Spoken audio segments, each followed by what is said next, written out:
Mike, how much to this price action is more than just a short squeeze on the cash position?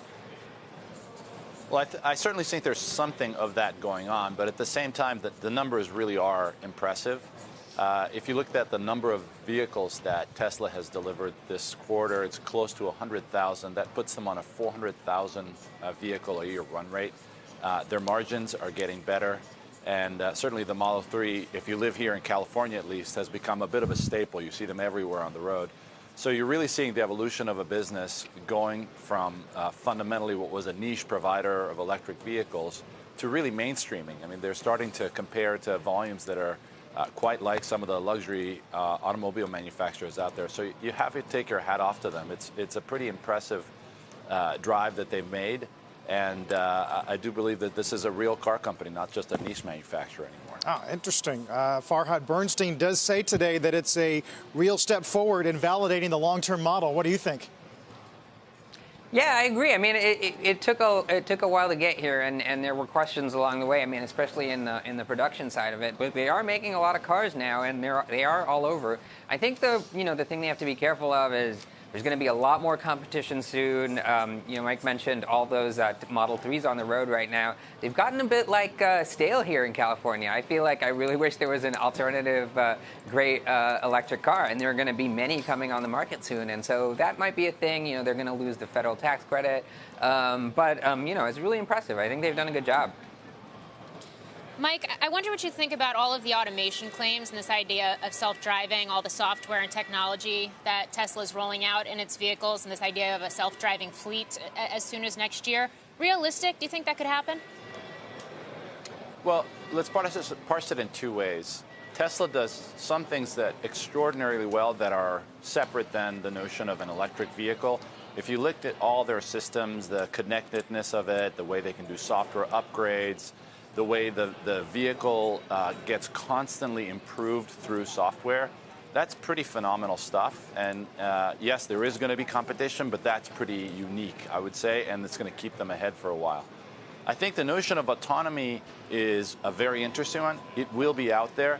I am not convinced that it's in the next year time frame, and I'm not convinced that a camera-only approach, which is Tesla's desired approach, is the right one to accomplish that with the right safety standards. So if I were to take a guess at this, the time frame from autonomy and for fleets, whether they be commercial fleets or otherwise that drive themselves, are probably more in the 2, maybe 3-year time frame, and probably need to be augmented with additional elements of sensors and technology that at least today's Tesla vehicles don't have on board. So I think that that's a little more of the classic Tesla, paint us a vision in the future, make us think it's 1 year and get there in 3 years. I'm confident that they will get there, but I don't think it's realistically in the time frame that they're calling.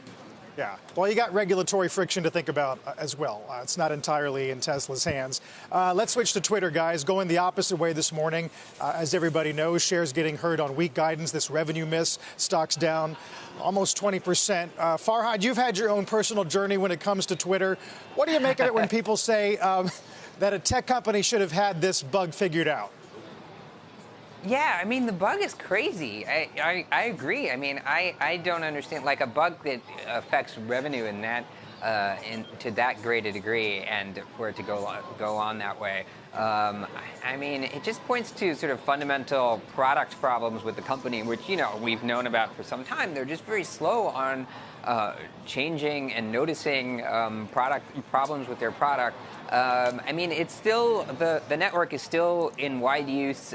They grew the user base, and it's obviously at the center of kind of news and politics and kind of the way everyone talks about everything. But the bug, the product itself, it just points to, I think there are problems at this company, and I really wonder about what's going to happen to it in the long run.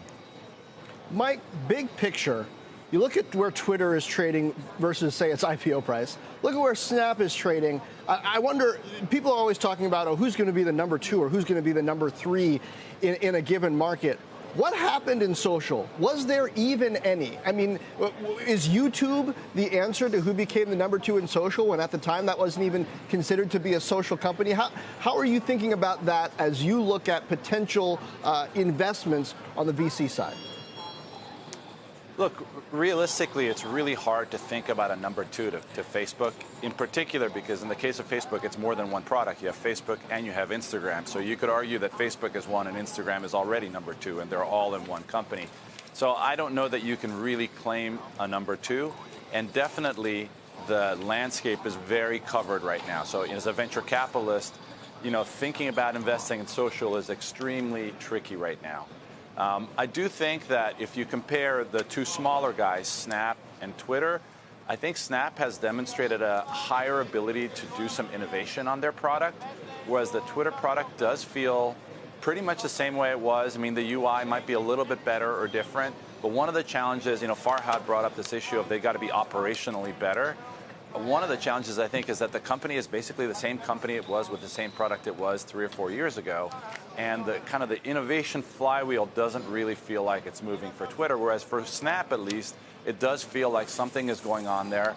And so if you want to call them a number two, I would have a little better expectation around Snap.